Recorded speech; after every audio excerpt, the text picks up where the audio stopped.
Boa noite, pessoal, tudo bom? Gente, é uma alegria estar com todos vocês aqui, ter todos vocês aqui juntos, para a gente poder celebrar, a gente poder louvar a Deus, a gente poder aprender um pouco mais dele. E nessa noite, como vocês sabem, foi enviados convites falando sobre o tema dessa celebração. A gente vai ter um tema muito importante e que eu vejo que nos últimos dias tem sido falado muito, principalmente em debates na internet, coisas desse tipo, e muitas vezes nós não sabemos como nos posicionar, aquilo que nós cremos a respeito do que a palavra de Deus diz. E o intuito dessa nossa celebração hoje é justamente a gente aprender um pouco mais a respeito disso, a gente poder pensar verdadeiramente e poder colocar a nossa fé em prática. E a gente vai falar hoje sobre o princípio de tudo, o princípio de todas as coisas, onde que tudo começou. E nessa noite, a gente convidou uma pessoa muito especial, né, lá de Caxias do Sul, do Pio X. Eu vou pedir aqui pro Seu Edgar. Já posso chamar de Seu Edgar ou... Então, para quem não conhece, o Edgar é lá da Aliança do Pio X, ele é obreiro lá. E hoje ele vai nos ensinar muito aí sobre o princípio de todas as coisas. Então, antes de tudo, eu quero orar pelo Edgar, orar por esse nosso tempo e que a gente possa aprender e possa também estar vivendo isso nos nossos dias, tá bom? Então eu vou pedir para cada um de vocês baixar sua cabeça, ter um tempo de oração por esse nosso tempo. Senhor, nós te agradecemos, obrigado porque o Senhor nos dá o privilégio de louvar o Senhor como igreja, o Senhor nos dá o privilégio de a gente poder cantar que o Senhor é o Rei do Universo, que o Senhor é dono de tudo, que Tu és Senhor dos Senhores.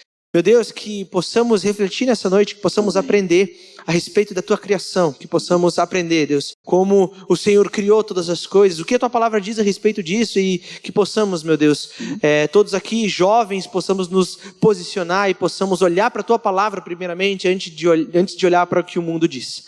Senhor, nos ilumina o Edgar nessa noite, que ele fale do Senhor e que possamos aprender e ser transformados pelo que o Senhor nos ensina. Em nome de Cristo que nós oramos. Amém. Contigo, Edgar. Então tá bom, boa noite, pessoal. Privilégio para mim falar para vocês, conhecer alguns de vocês, rever outros. Então é sempre um privilégio. Bom, o assunto de hoje, todos vocês já sabem, né? Não é surpresa para ninguém. E a ideia seria nós... deixa eu ver, tinha os slides aí. Ali, ó, muito bem. Então nós vamos conversar um pouquinho sobre isso, porque é um assunto, como o Ariel falou, ele é importante. Ele é um assunto que me motivou durante muitos anos e eu ainda hoje agora vejo ele de uma forma diferente. Não sei se todos vocês sabem, mas antes de eu vir a me tornar um cristão, eu era um materialista histórico. Eu fazia faculdade de História na época. E para mim, então, eu jamais acreditei em qualquer coisa que fosse imaterial, em qualquer coisa que fosse metafísica, né, como a filosofia gosta de chamar. Então, para mim, o que existia é tão somente o material e o que nós, então, podemos tocar, mexer, ver e enfim. E foi uma batalha muito grande para mim, quando me tornei cristão, ter que olhar e dizer, não, peraí, eu preciso resolver isso. Eu não posso simplesmente abandonar um monte de coisa que eu já tinha visto e eu precisava colocar isso em ordem. Na misericórdia de Deus, a maior parte dessas coisas eu coloquei em ordem. Eu digo a maior parte porque nós temos que entender que Deus, na sua soberania, Ele não disse que nos responderia todas as coisas. Ele disse que nos salvaria e mostraria o plano da sua salvação. A Bíblia já parte do princípio de que Deus existe. O princípio que nós vemos aqui em Gênesis capítulo 1 é do universo que Deus criou. Já parte do pressuposto de que Ele existia. E Deus se dá o direito de não dizer como, porque talvez nós não entenderemos. Eu sei que muitos de nós se consideram inteligentes, né? E obviamente, nós temos uma inteligência, né? O problema é que, imagina, quem de vocês aqui tem cachorro em casa? Tá, uma grande parte. Quem tem gato em casa? Tá, menor parte. Muito bem. Teu cachorro, teu gato... É que o problema do gato é o seguinte, né? O gato, ele tem 32 músculos na orelha para te ignorar quase sempre, né? Então o gato é complicado, o cachorro já é um pouco melhor. O cachorro, ele consegue interagir muito melhor com a gente. Mas a ideia mais ou menos é o seguinte, provavelmente se você tem um cachorro, você já descobriu que ele tem inteligência suficiente para muitas palavras que você fala, ele entender o que é. Ele sabe o que é vamos passear, ele sabe o que é vamos tomar banho, provavelmente ele sabe o que é vamos ao veterinário, ele sabe um monte de coisas. E você o considera inteligente por causa disso. E, verdade, legal. Ao mesmo tempo, se eu te perguntar se o teu cachorro consegue entender os teus anseios mais profundos, e ele consegue filosofar com você a respeito de assuntos extremamente complexos, a não ser que você seja meio maluco, você vai dizer não, ele não consegue fazer isso. Tá? E o problema não é teu cachorro. O problema está na diferença de intelecto que está entre você e teu cachorro. Você é capaz de compreender o teu cachorro muito melhor do que ele compreender você. Estamos acertados nisso? Agora imagina quantas vezes o intelecto de Deus está acima do nosso. E de novo, o problema não está em nós, o problema está na diferença de quem é o Criador e de quem sou eu. Então já começamos com uma aula de humildade aí. Meu cérebro nunca será capaz de entender Deus na sua plenitude, porque Deus extrapola em muito isso. Seria como se você tentasse colocar o sol dentro da terra. O que ia acontecer? A terra ia derreter e não ia caber. Então é assim, eu lembro de pessoas pedindo para ver a glória de Deus, ou ver Deus, e Deus dizendo, querido, você não sabe o que está pedindo. Então começamos com a ideia de que muitas vezes o intelecto de Deus, por ser muito maior que o meu, vai tornar impossível que eu entenda ele na sua plenitude. Por isso a Bíblia já parte do princípio de que Deus existe. E isso para nós já é, uau, algo extremamente complexo e que a vida veio a existir. Próximo slide que eu tenho que colocar, desculpa, eles me deram aqui o passador, desculpem aí. Olha isso aí, que legal. Alguém faz ideia do que é isso aí? Tem algum químico aqui? Ô, gente, não, nenhum químico esperava. Mas ok, tudo bem. Alguém faz ideia do que é isso aí? Hã? Eu vou dar uma dica para vocês. Isso aí é uma lista de ingredientes. É uma lista de ingredientes. Coisas simples que provavelmente você já tenha comido na tua casa. Essa é tão somente a lista de ingredientes para um bolo de chocolate. Agora você está vendo que basta nós mudarmos a linguagem pela qual nós entendemos essa lista de ingredientes, a nossa mente já não consegue entender o negócio? Aí está a diferença entre Deus e nós. Algumas coisas Deus pode nos colocar na nossa cara e a gente vai dizer, oi? O que é isso aí mesmo? Agora imagina que você tem um modo de preparo. Olha que legal. Nós temos ali agora um modo de preparo, você junta aqueles ingredientes e você prepara exatamente como está descrito aí. E no final de mais ou menos 30 a 45 minutos, você terá uma bela forma de bolo de chocolate esfriando para você. Então a primeira coisa que nós temos que entender como seres humanos, e é alguns dos problemas que eu vejo inclusive entre cristãos que estudam ciência, é a falta de humildade. Eles partem do princípio que eles sabem tudo, conseguem te explicar tudo, e eu já vou dizer para você, não tem como.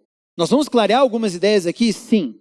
Agora entenda que o todo, a plenitude das coisas, nós só vamos conhecer quando estivermos lá com Deus. Então vamos agora a partir do princípio então da ciência e da Bíblia.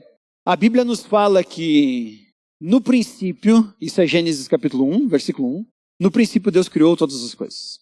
Ou seja, toda a matéria a qual nós observamos, a qual nos rodeia e que está inclusive longe dos nossos olhos e nós só podemos enxergar por meio de telescópios, do qual o mais novo brinquedinho que nós temos ali, e é divertido pra caramba, é o telescópio espacial James Webb. Já deve ter ouvido falar disso.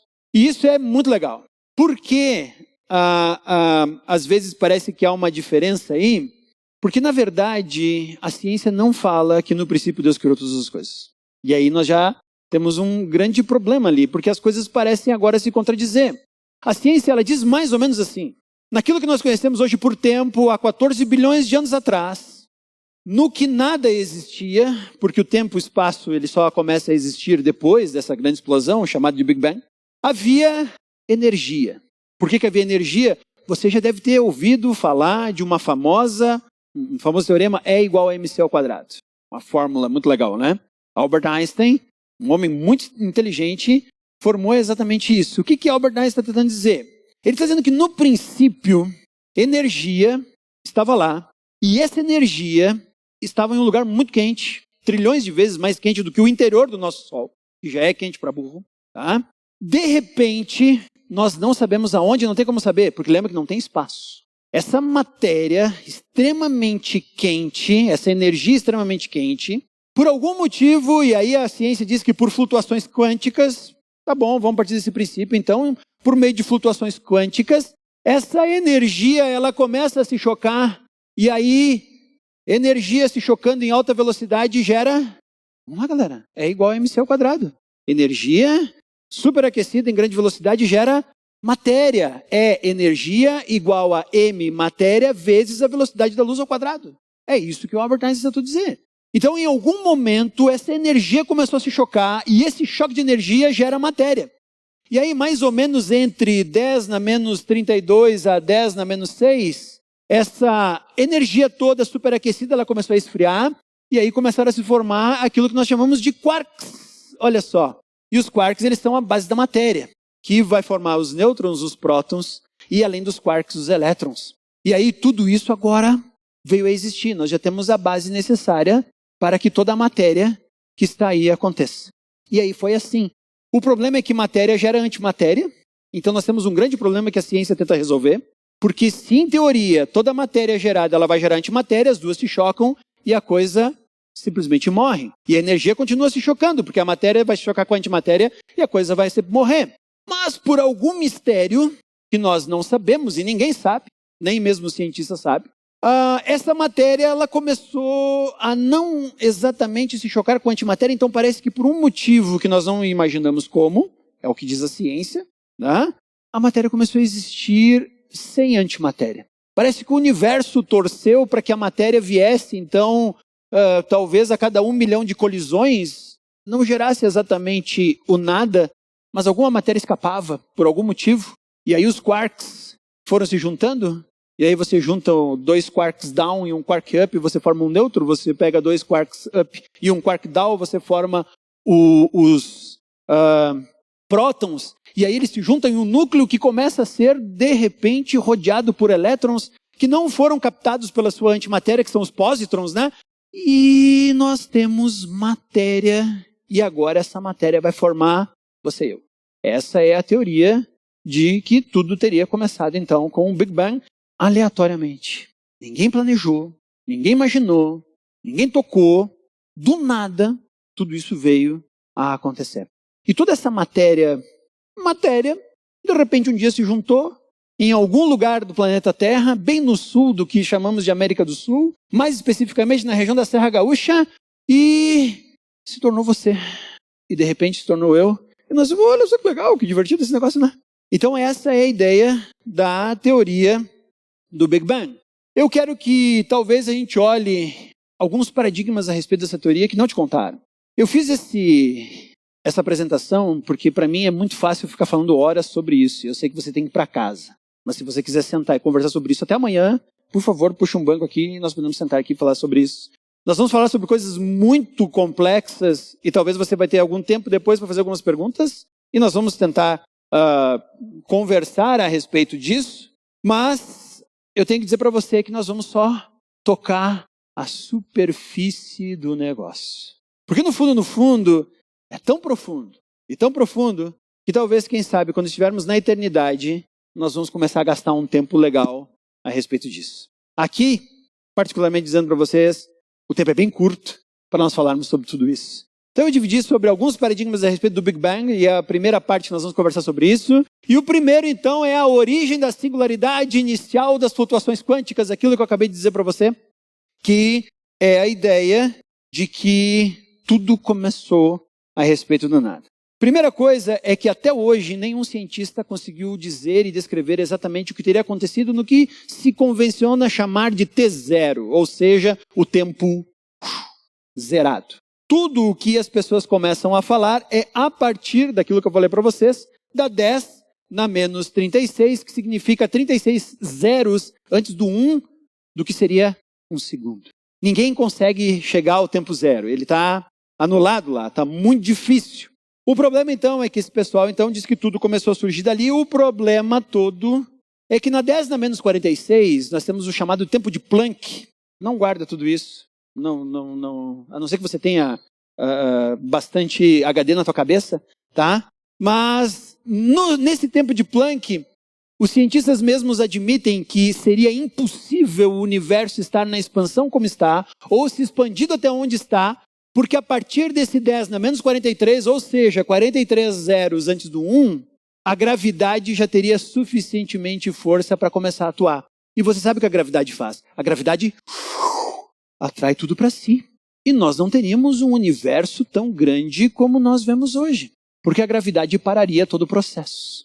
O que é a gravidade? A gravidade é tão somente, e eu gosto mais da teoria quântica dos campos para explicar isso, do que a teoria das cordas. A teoria das cordas ela é divertida só para aquele programa Big Bang Theory, né, que o Sheldon adora, a teoria das cordas. Stephen Hawking, muito inteligente, uma pessoa que eu li bastante, discordo de algumas coisas, agora definitivamente ele é muito mais inteligente do que eu. Ele também adorava a teoria das cordas. O problema é que a teoria das cordas é justamente por causa da gravidade que ela não funciona. Porque eles não acharam aquela partícula de corda chamada graviton que eles tanto querem, porque o graviton não existe. Onde é que já se viu? Esses caras estudam tanto e não conseguem entender. Na verdade, a gravidade é a consequência da massa dos corpos e não uma força da natureza. Força da natureza é só nuclear forte, nuclear fraca e eletromagnética. A gravidade não é uma força, ela é a consequência da dobra do espaço-tempo e, portanto, uma consequência da grande massa dos corpos. E a gravidade teria mantido tudo ali. E nós não teríamos nada do que temos hoje. Então ninguém sabe dizer tudo o que aconteceu antes desses 10 a menos 43. Então eles dizem assim, não, vamos fazer o seguinte. Aquilo que eles tanto dizem que os cristãos se apegam, que é o que nós chamamos de milagre, ou seja, eu como cristão creio em milagre, ou seja, eu creio que Deus, ele se dá o direito de não agir de acordo com as estruturas físicas da qual ele criou o nosso mundo, ele age fora delas, soberanamente, porque já que ele as criou, ele sabe como agir fora delas, e transforma algo em algo que nós diremos, louco, como é que funciona esse negócio? Jesus andou sobre as águas? E aí, como é que eu faço? Espera aí, deixa eu somar aqui qual seria o peso de Jesus sobre a água, vamos ver como é que funciona agora esse negócio de flutuação de sólidos sobre líquidos. E tem um problema, ou Jesus não tem corpo, ou não era bem a água que ele estava andando. Não precisamos fazer isso. Nós cremos em milagre. A ciência também crê em milagre. Ela só chama de singularidade. Ele só diz assim, não, aconteceu de uma forma singular, única, e só foi aquela vez que aconteceu, e isso possibilitou nós vermos tudo o que nós estamos vendo. Então eles vão te dizer que a singularidade, ela quebrou as regras da mecânica newtoniana, e tudo bem, a física newtoniana, ela explica parte do negócio, ao mesmo tempo ela extrapolou até mesmo a teoria da física quântica. E por algum momento, isso que nós chamamos de universo nascendo, extrapolou tudo que nós hoje dizemos que é governado por ele. Então, nós criamos apenas a nossa teoria, né, do que é milagre, que chamamos então de singularidade. O problema é que a teoria do Big Bang, ela já se desestruturaria antes mesmo do universo novo ter um segundo. Em milésimos de segundo, ele teria que ter se mantido exatamente como está. Algumas pessoas criaram agora não, já é bastante velha essa teoria, a ideia da cosmologia quântica de loop. Porque ela diz assim, não, eu não preciso explicar o universo desde o princípio. O que eu preciso dizer? Que em algum momento um universo por aí estava se expandindo e entrou em colapso. E ao entrar em colapso, ele foi colapsando essa matéria, ele foi colapsando essa matéria, ele foi colapsando essa matéria, até o ponto em que a física quântica e a mecânica quântica expliquem. Então não entrou na singularidade e começou a expansão de novo. Ah, boa teoria. A grande pergunta é, me explica o primeiro universo que começou e colapsou. E aí você não tem resposta para isso. Porque nós caímos no mesmo problema. Então não importa se nós já estamos com 300 milhões de universos colapsando e crescendo e colapsando. Ah, eu não preciso de singularidade. Sim, ok, mas por primeiro você precisa, querido. E veio de onde esse negócio? Então esse é um problema que não te contam. Eles simplesmente passam por cima e passam a contar a partir daí o que realmente eles acham que aconteceu. Então a mecânica quântica, para funcionar, ela inclusive precisa de observação. Já ouviram falar de um cara chamado Schrödinger? Pô, espero que sim, gente. Quem já ouviu falar de um cara chamado Schrödinger? Ufa, nosso sistema educacional ainda está funcionando. Esse cara, ele foi o criador da teoria do famoso gato Schrödinger, né? Por quê? Porque ele disse que, segundo a física quântica, enquanto você não observa, as partículas estão em sobreposição, ou seja, elas existem ao mesmo tempo iguais. Por isso que ele disse que se você pegar um gato, colocar o gato junto com um veneno e um temporizador ali, enquanto você não abrir aquela caixa, o gato está morto e vivo ao mesmo tempo. Porque você não observou. A física quântica, ela só se revela quando ela é observada. Foi só o Penrose que trabalhou em cima do que Albert Einstein construiu e daquilo que Schrödinger falou, que ele disse que, na verdade, a física quântica, a mecânica quântica vai se resolver por si só, independentemente do observador. A grande questão é que se eu não tenho como observar, como é que eu posso falar sobre essa singularidade? Como é que eu posso falar que ela existe? Que ela começou? Não tem observação. Então nós criamos o quê? Nós criamos simplesmente uma teoria em que a gente dá aquela arredondadinha no negócio para a coisa funcionar. Eu digo que energia, a alta velocidade gera grandes amontoados de calor que são capazes de gerar massa. E lembre-se, essa é igual a mc ao quadrado.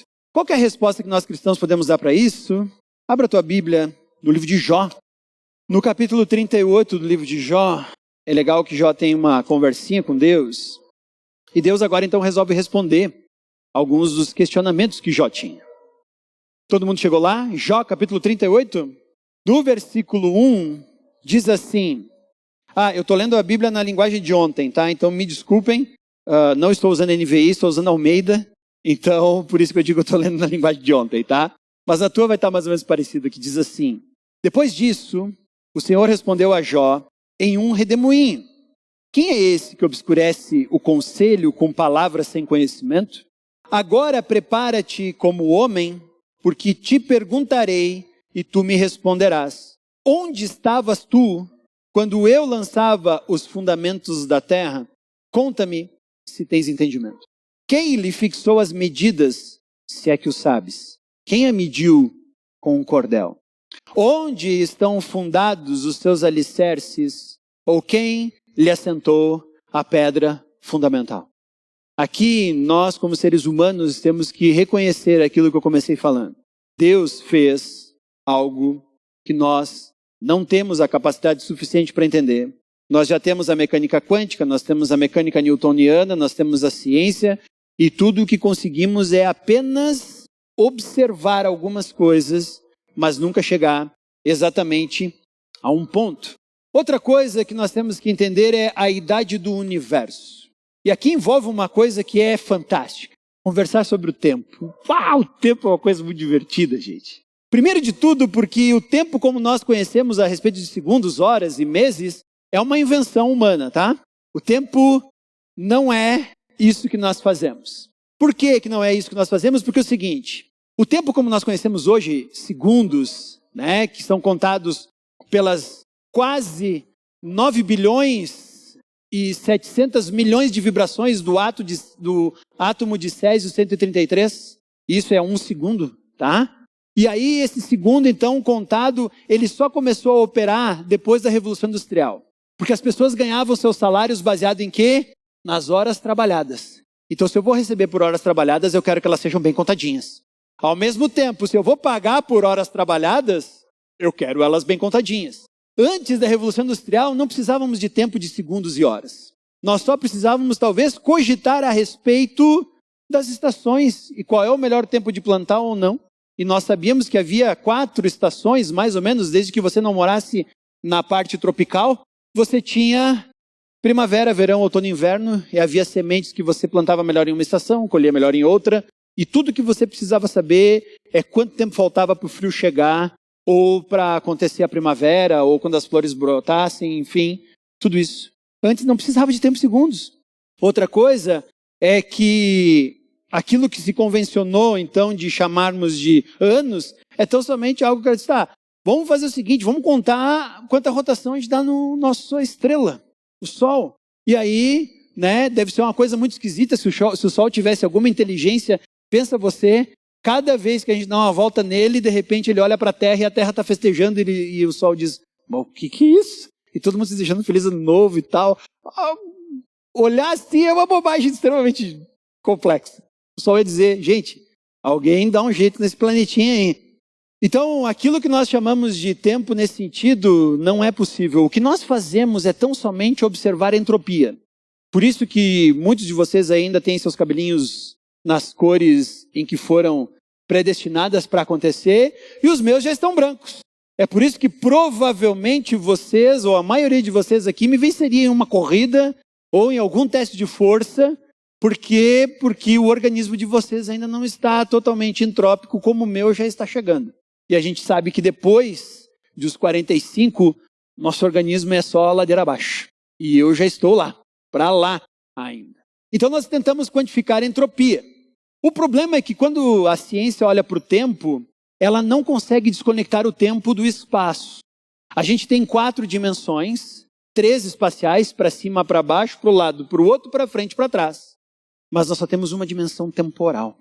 Nós só conseguimos ir para frente no tempo. Ninguém consegue voltar.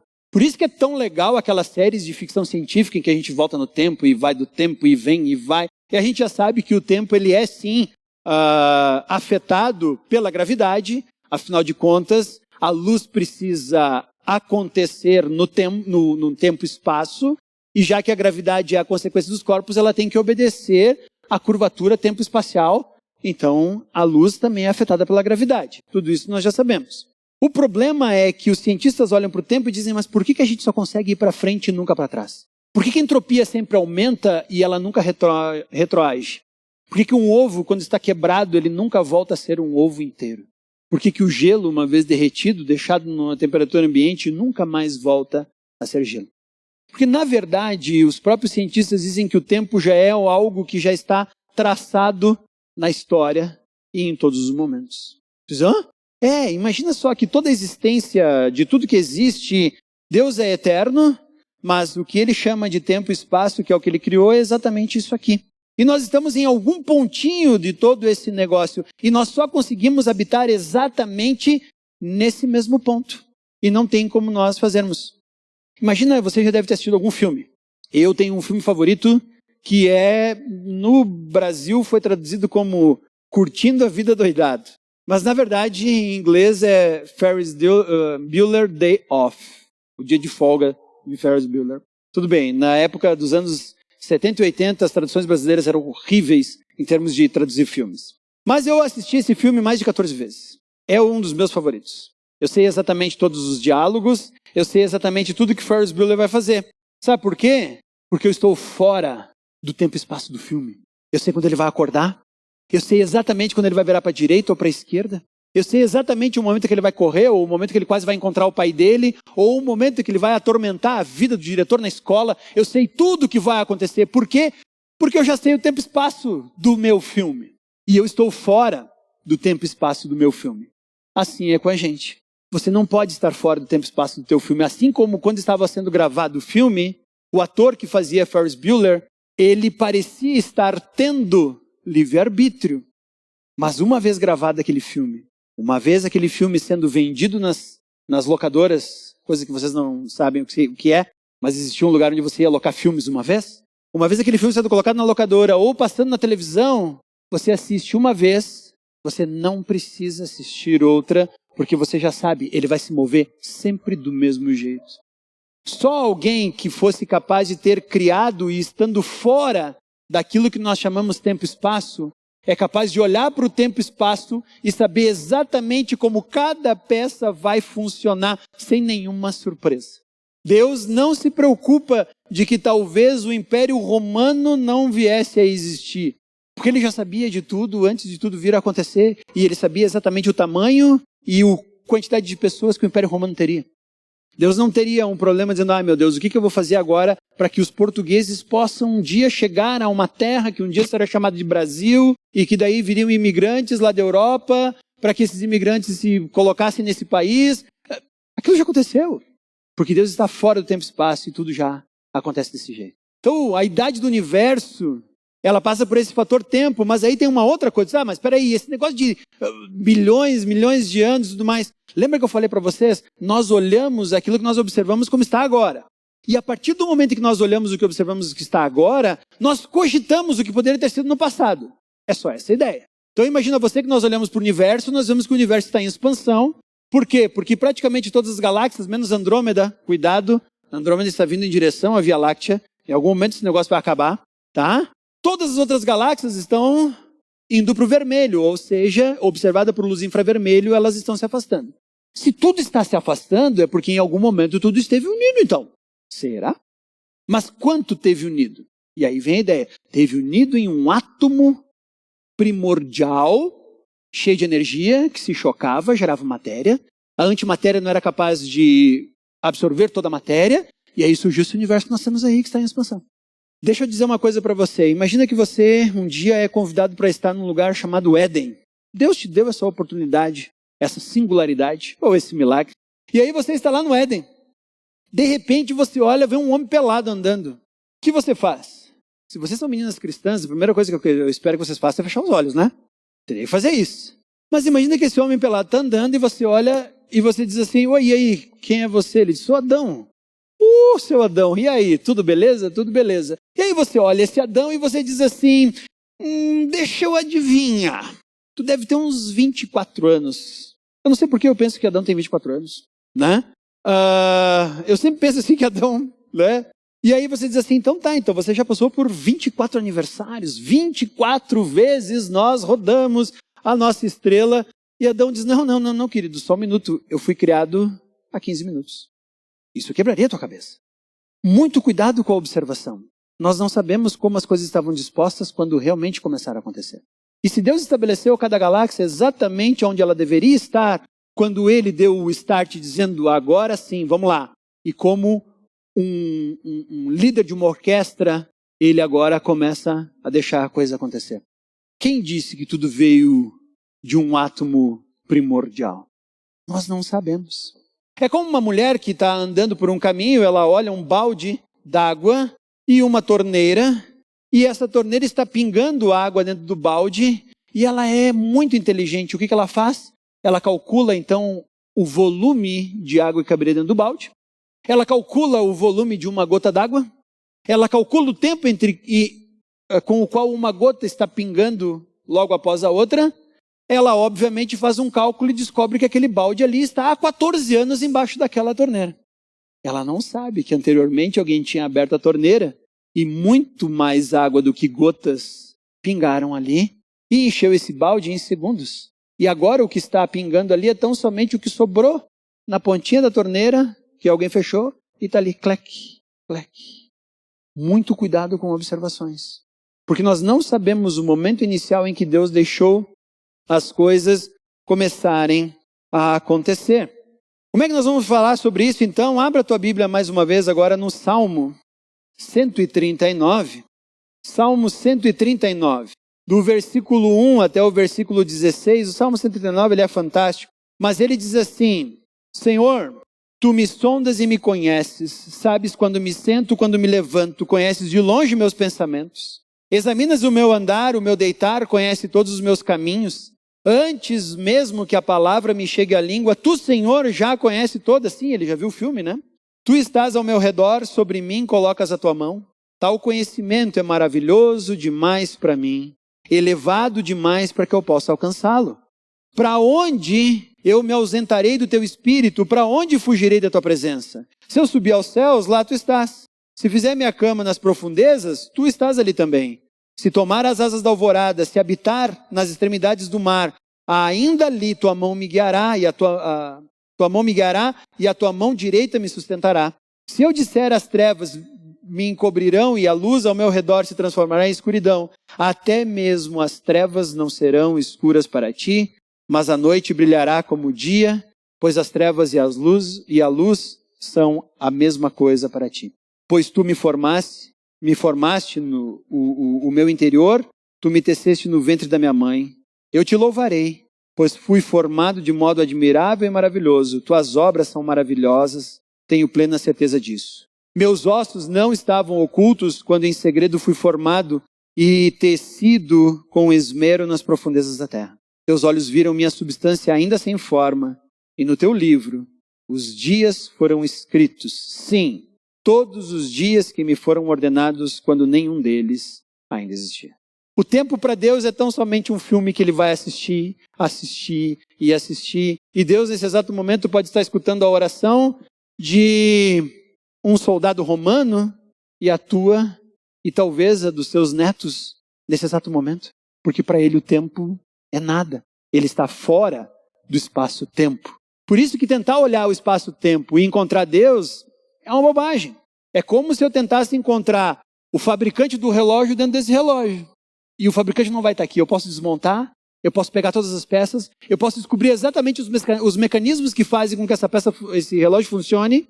Eu posso saber de onde veio o vidro, de onde veio cada uma das partes que compõem ele, mas nunca o relojoeiro estará aqui dentro. Você não vai encontrar Deus no universo, porque o universo é finito. O universo observável é finito. 95 bilhões de anos-luz é o que se cogita, né, exatamente nesse momento do universo observável, mas o universo está dentro de Deus, porque Deus é infinito. Davi sabia disso quando escreveu o Salmo 139. Vamos lá. Nós temos agora um grande outro problema. Você já deve ter ouvido falar, eu espero, de matéria escura e energia escura. Já ouviu falar sobre isso? Não? Cara, o pessoal mediu, cientistas olharam e disseram assim, não pode. 27% da massa do universo está faltando nesse negócio. Somada todas as estrelas, de todas as galáxias, de todos os planetas, de tudo que a gente pode observar, quando se mede o universo, falta 27% da massa. Então nós não sabemos o que mantém esse universo unido. Ao mesmo tempo, mais interessante ainda, é que quando eles olham e observam, eles descobrem que, mais ou menos, 68% da força que faz com que esse universo expanda também não está lá. 27 mais 68, quem é bom em matemática aí? Quem é bom em matemática aí? Oi? 95. 95% das forças que fazem com que esse nosso universo expanda ou se mantenha são desconhecidas pela ciência. A ciência não conhece. Por isso eles chamam de matéria escura. Porque pelo menos essa matéria escura ou essa massa escura não interagem com nenhum tipo de luz que até agora a gente tenta observar o universo. Nem no infravermelho, nem em qualquer outro espectro. Todos os telescópios já inventados pelo ser humano já tentaram fazer essa visualização e não conseguem. Então toda a teoria do Big Bang ela está formulada faltando 95% da força que mantém esse universo funcionando da forma como funciona.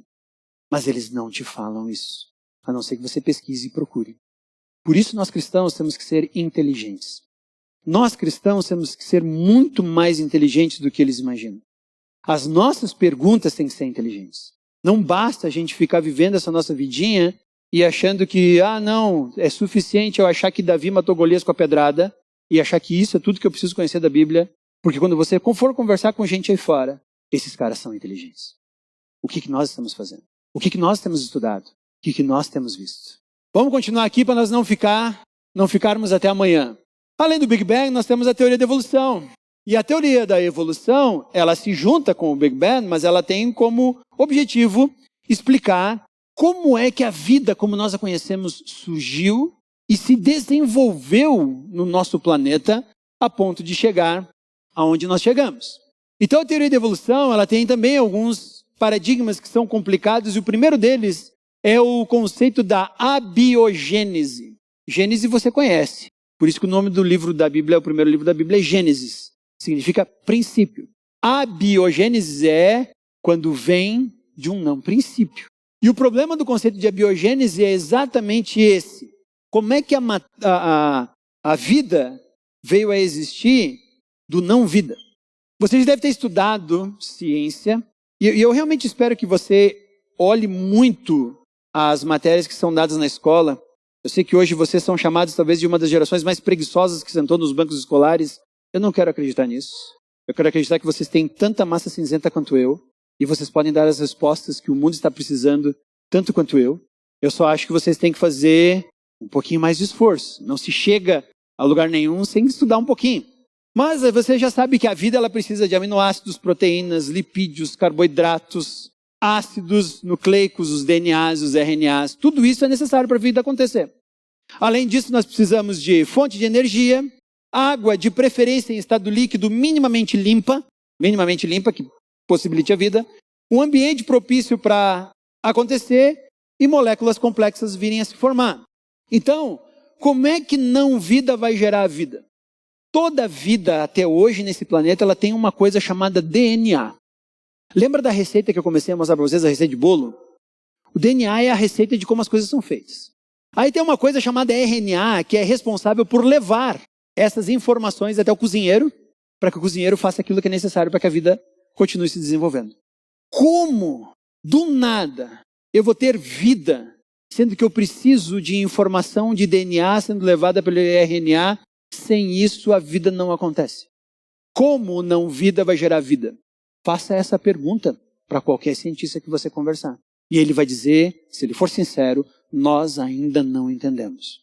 Mas estamos tentando achar o processo de como a coisa funciona.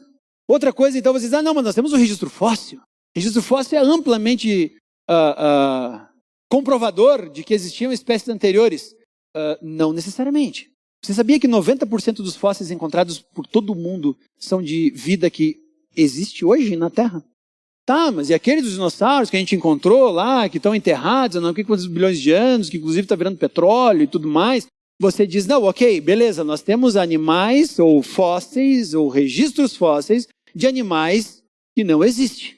Foram extintos em algum momento desse negócio. Ah, mas quando que foram extintos? Bom, eu já vi muitos professores de teologia dizendo que teriam sido extintos na época do dilúvio. Eu não creio nisso. Eles têm que ter sido colocados lá bem anteriormente. Então, de alguma forma, entre o primeiro e o sexto dia da criação, que é o que Gênesis fala, Deus deu um jeito nessa bicharada aí. E muitos deles são animais que nunca mais vieram a existir. O porquê, não tenho eu que responder. Deus o sabe. Tá, mas a Terra é velha, a Terra é jovem, como é que funciona esse negócio? Bom, há quem acredite, são chamados de criacionistas da Terra jovem, que creem que a Terra tem até 10 mil anos. Ao mesmo tempo, tem criacionistas que são chamados de criacionistas da Terra Antiga, que acham que a Terra passou por todos esses períodos que se estuda em ciências.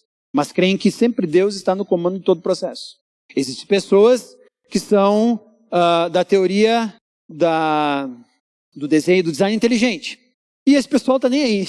A maior parte acredita na Terra jovem, mas tem muita gente do design inteligente que acredita na Terra mais antiga. Tudo vai depender de como você interpreta o livro de Gênesis. Uma coisa que nós temos que entender é que Deus estabeleceu o céu, o sol e a lua para que o homem fosse capaz de contar o tempo. Ele está lá escrito.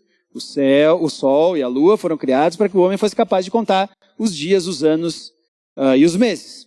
O problema é que antes do quarto dia nós não temos a nossa estrela chamada sol. Nós só temos aquilo que Deus chamou de luz. Quanto tempo se passou entre o primeiro e o quarto dia? A palavra não é ion, lá no hebraico, não é dia. Sim, mas essa palavra é bastante genérica. Então, algumas pessoas querem que são literalmente dias, uma semana. Ok, tá bom, você está de acordo com o texto bíblico. Alguns acreditam que não, é só uma parte de um dia. Assim como Jesus disse que ele ficaria na terra por 3 dias. E ele ficou sexta de tarde, sábado o dia inteiro, ressuscitou domingo de manhã. Pô, não dá bem 36 horas. Ah, mas então eu posso crer? Muito cuidado. Você pode crer, você pode as coisas fazer sentido. Agora tem uma coisa que é grande problema. Se você não crê que Adão e Eva eram 2 indivíduos e estavam morando em um lugar chamado Éden, e que não foram eles os pecadores, me responda por que Jesus morreu. Se Adão e Eva não foram indivíduos e não houve o pecado original, eles eram só apenas uma tribo de chimpanzés ou de alguma coisa assim, que nós não sabemos o que é o que muitos cientistas, criacionistas também acreditam. Mas se não tem pecado original, então Jesus morreu por nada. Foi um desperdício de Deus. Então tome cuidado antes de assumir qualquer postura bíblica sem antes fazer sentido com o todo. Se eu jogar fora o livro de Gênesis e achar que aquilo ali é simplesmente história da carochinha, eu não tenho como ter base para o evangelho. E aí eu vou dizer para você, se é assim, é melhor abandonar tudo e viver como um ateu, do que tentar criar uma religião que parece um Frankenstein que funciona coisa nenhuma. E esse é meu problema com muitos cientistas cristãos, que abandonam o Gênesis, jogam tudo fora. Não, Adão era só um representante de um povo, Eva do outro povo, e os dois se juntaram. Foi ali na época em que os sumérios estavam governando, por isso que Abraão vem de Ur, que era justamente a capital suméria, e depois foi tomada pelos caldeus e babilônicos. E vai devagar com a dor. Se você jogar algumas coisas do princípio fora, já joga fora todo o livro. E não tente ser um bom cristão. Então tome cuidado. Como é que funciona esse negócio da semana? Deus, como eu falei para vocês, em sua soberania, em sua sabedoria, nós temos que entender que Ele sabe como todas as coisas funcionam. Existe um outro problema agora, chamado de complexidade irredutível para eu crer na evolução. Por exemplo, vocês já ouviram falar de espermatozoide? Sim? Não tem aquele desenho da cabecinha com o filo balançando? E não é exatamente isso que vai fecundar o óvulo e vai se transformar num outro ser humano? Sim, exatamente isso. O problema é que se você tirar qualquer parte do espermatozoide, ele já não fecunda óvulo nenhum. Eis aí um dos motivos pelo qual eu não tenho filhos. Aí você vai dizer que vida vem do nada? Se você tirar só o mecanismo que parece uma catraquinha, que faz a ligação entre a cabeça e o filo do espermatozoide, com que o rabo mova, se você tirar só aquilo ali, você já tem espermatozoide que não funciona. Complexidade irredutível. Como que o primeiro espermatozoide veio? Como que deu tempo para evoluir os gametas masculinos e dizer assim, mas por que a minha mulher não está engravidando? Vou sentar aqui, vou esperar um tempinho, até que a natureza faça um trabalho legal e a coisa aconteça. Talvez você vai dizer, não, mas o Charles Darwin não falou que nós temos a evolução das espécies? Primeiro de tudo, o maior problema que Charles Darwin respondeu para nós é que o mais adaptado sobrevive. Ele não necessariamente provou a evolução. Ele disse que quem estiver mais adaptado para viver, vive. Ah, não, mas as pessoas usaram... Sim. Ele demorou 20 anos com essa pesquisa. Ele mesmo tentou elaborar da melhor forma possível. Eu acho que ele não foi mau caráter. Ele demorou 20 anos de pesquisa para chegar a essa conclusão. Mas aí eu digo para vocês, vamos imaginar aqui um mamífero peludo, parente do rato, que está em um estágio pré-morcego. Parou para pensar nisso? Então ele está lá, ele tem um pouquinho de rabo, ele tem um pouquinho de asa e ele tem um pouquinho de pata, porque diz que é assim que a evolução teria acontecido, paulatinamente. Mas eu tenho o original. O original aqui ainda está funcionando e está bom. Chega um predador, qual vai escapar primeiro? Aquele que ainda não tem asa e está com dificuldade para se locomover? Ou o original que consegue escapar? Se você parar para pensar, então nessa teoria não teria o morcego existido. Porque em algum momento aquelas membranas entre os seus carpos e metacarpos viraram asas. Só que não tem como de um ninho, de um primata ancestral, sair do nada um morcego.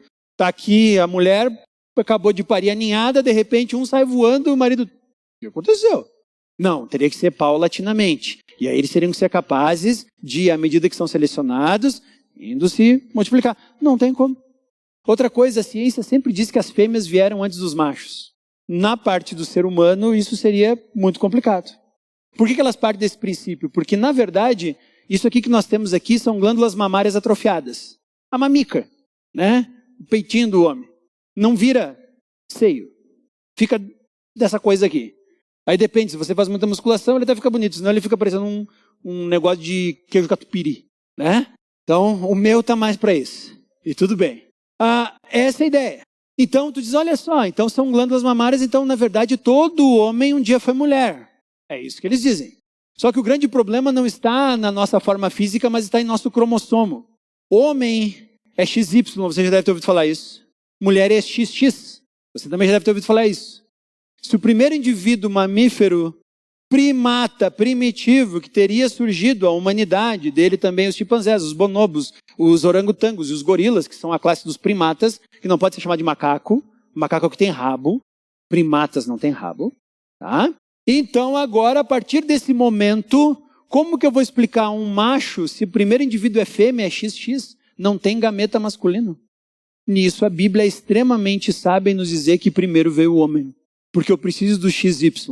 E depois vem a mulher, o XX. Agora eu tenho o possível para que surja outros indivíduos que possam ser XX e possam ser XY. E aí a gente fica naquela ansiedade. É menino ou menina? Festa de revelação. E o que vai ser? É fumaça azul? É poeira cor-de-rosa? Né? Hoje em dia existe todo tipo de coisa. Eu já vi até chá de revelação em banheiro. Puxava descarga, se viesse cor-de-rosa ou viesse azul. Eu digo, cara, pelo amor. Para tudo. Não deu certo a humanidade. Volta. Mas essa é a ideia.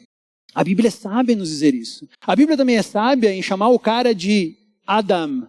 A palavra hebraica para terra é Adamá. Ele era da cor da terra, por isso ele veio do pó. Então Adão era marronzinho. Por que ele tinha que ser marronzinho? Porque indivíduos que são expostos, e aí eu creio na adaptação, e não na evolução, é a adaptação. Não somos outra espécie, porque eu sou, talvez, um descendente meu foi africano, e lá na África ele era negro, e eu agora sou branco, então nós não somos a mesma espécie. Não, é todo mundo humano. A diferença é que uma adaptação para a pele negra, ela protege da insolação. Tá, e por que o pessoal do norte é branco e pálido? Porque eles estavam numa área mais fria. E quando tinha sol, eles precisavam absorver tudo que podia. Porque a vitamina D é extremamente importante para o teu corpo. Então é adaptação. Por isso que o pessoal dos trópicos é negro amarronzado. E o pessoal que está acima disso é mais pálido. Adão tinha que ser o meio termo. Se Adão fosse branco, não teria adaptação para o negro. Se Adão fosse negro, não teria adaptação para o branco. Então ele tem que ser o meio termo para que as coisas funcionem. Deus brincando com genética, porque Deus sabe como é que funciona a coisa. Aí a gente só precisa ser inteligente, olhar e observar. Também nós temos o que chamamos de explosão cambriana, que a ciência diz que há 500 milhões de anos. O que aconteceu foi que de espécies unicelulares bastante simples, do nada começou a surgir um monte de outros artrópodes, seres com casca, e tu diz assim, mas como é que aconteceu isso? Pois é, até eles mesmos chegam a um problema dizendo assim, nós não conseguimos explicar a explosão cambriana. Como é que de seres unicelulares, extremamente simples, surge agora formas de vida multicelulares, extremamente complexas, com carapaça, com veneno, com capacidade de defesa. Uau! Eles não têm como explicar. Nós temos. Nós temos no princípio, no primeiro dia, as formas básicas, no segundo dia, no terceiro dia, no quarto dia, e a partir do quinto dia, as formas mais elaboradas de vida vão surgindo, começando pelo vegetal, reino animal, as espécies da água, as espécies do céu, até chegar aos mamíferos que nós somos aqui. E também, então, nós temos uma grande dificuldade porque ninguém jamais consegue explicar os mecanismos de macroevolução. Microevolução, sim. O problema é que microevolução não gera outros seres. Por exemplo, alguém aqui já viu um chihuahua? Ou, não, vamos pegar assim o primo maluco do chihuahua. Alguém já viu um pincher? O pincher é louco, né, cara? Não sei, o bicho é lelé. Agora imagina que um dia tem algo mais lelé que o pincher, que é um cara com o sobrenome Doberman, que um dia resolveu fazer uma mistura de um Rottweiler com um Pinscher. E gerou uma raça de cachorro totalmente nova, que é a que nós conhecemos hoje como o Doberman. O Doberman é uma mistura do Rottweiler com o Pinscher. Por isso o Doberman ele pegou o porte do Rottweiler e a loucura do Pinscher. Ele era um excelente cão de guarda por causa disso. Então imagina você que o Doberman não é de outra espécie, ele continua sendo um canino. É assim que funciona o mecanismo de adaptação. O Pinscher e o Rottweiler são caninos e só por isso eles foram capazes de ser cruzados. Qualquer outro tipo de cruzamento na natureza, em geral, de espécies diferentes, mesmo que muito parecidas, tornam um ser incapaz de multiplicar a si. Por exemplo, um cavalo com um burro dá um jumento, que não é capaz de se reproduzir. Com uma zebra seria a mesma coisa. Tu diz, mas são tão parecidos. Pois é, você sabia que se nós fôssemos capazes de nos reproduzir como uma chimpanzé, provavelmente esse ser seria incapaz de se reproduzir. Porque somos espécies diferentes. Então esses mecanismos de macroevolução, eles são extremamente comuns. Não, mas e mutações? Gente, mutação, até hoje, não se observou mutação que seja boa. Em geral, toda mutação gera algo tão ruim para um organismo que causa a sua morte, a não ser que seja tratado. Por isso, o câncer, qualquer tipo de câncer, é uma mutação no teu organismo, é uma falha no na tua reprodução celular e gera algo que em pouco tempo te mata. Mas eles estão dizendo que há um monte de câncer por aí que acabou possibilitando nós sermos quem somos, sem observação nenhuma. Talvez você diga, não, mas não teve um cara chamado Miller, ele não fez um experimento uma vez em que ele pegou um aquário onde tinha um pouquinho d'água, ele colocou um pingo de gordura naquela água e ele mirou um eletrodo ali e ele fez com que uma faísca atingisse aquela pequena gota de gordura que estava boiando sobre a água e não surgiu ali alguns elementos que fossem capazes de formar aminoácidos que são a base do DNA? Sim. Viu? Miller provou que vida vem do nada. Eu digo, não, senhor. Porque Miller é um ser inteligente, preparou um aquário, pingou a gotinha de gordura, mirou um eletrodo no lugar ali, para dali formar aminoácidos. Isso prova que só vida inteligente, preparando os elementos necessários, é capaz de gerar vida. E não do nada. Nós temos que ser inteligentes, galera. E nós temos que entender de uma vez por todas que não conhecemos a plenitude de quem Deus é. Por isso nossa mente sempre vai ficar aquém de tudo que Deus fez. Porque se Ele explicasse para nós, nossa mente explodiria, simplesmente não entenderia. Ao mesmo tempo, nós não temos que sair por aí agora dando-lhe pau na ciência, porque a ciência é formada por pessoas que estão tentando resolver alguma coisa. Estão se perguntando. Eles podem estar encontrando muitas respostas que colocam eles em situações de dificuldade. Eles até vão tentar vender isso para nós como verdade. Mas nós temos que ser inteligentes o suficiente para dizer, me explica melhor isso. E aí nós vamos ver que ambos estamos crendo em coisas sobrenaturais. A diferença é que eu chamo de milagre. Eles chamam de singularidade. E aquilo que eles dizem que todas essas conexões que acabaram gerando de matéria, que acabaram gerando você, vieram do nada e não tem propósito algum, portanto você pode até, quem sabe, morrer e não vai fazer diferença nenhuma. Para mim, é um Deus que estabeleceu um ponto exato para que essas matérias todas estivessem se unindo, formando quem eu sou, para que eu pudesse interagir, Deus em primeiro lugar, entendendo que Ele é o Senhor de todas as coisas, e com todas as pessoas que Ele colocou ao meu redor. E eu sendo capaz de manifestar algo que se chama amor, porque Deus em seu princípio é amor. E nós somos criados à sua imagem conforme a sua semelhança. E nós podemos interagir entre nós com amor. E esse é o grande milagre da vida. Para que Deus seja engrandecido. Para que Deus seja exaltado. E não façamos como Paulo alerta o pessoal no livro de Romanos, que estava adorando as coisas criadas. Nós adoramos o Criador de todas as coisas. Vamos orar? Senhor Deus, muita coisa para falar daqui. Mas o que nós queremos é que de alguma forma isso sirva para a tua honra e tua glória. Para que tu sejas engrandecido. E para que o sacrifício do teu filho não seja de forma alguma menosprezado. E nós temos essa mensagem. Nós entendemos que tu nos criou conforme a tua imagem, de acordo com a tua semelhança. E nós em algum momento caímos. Mas tu mandou teu filho. Para que nós fôssemos resgatados. E Senhor, na sua obstinação e na sua queda, o ser humano procurou adorar outras coisas e inventar outras histórias. Nós queremos resgatar a história verdadeira, para que tu sejas engrandecido em cada um de nós. E que cada pessoa possa entender o propósito da sua existência e manifestar amor por ti. É isso que agradecemos em nome do teu Filho amado Jesus Cristo. Amém.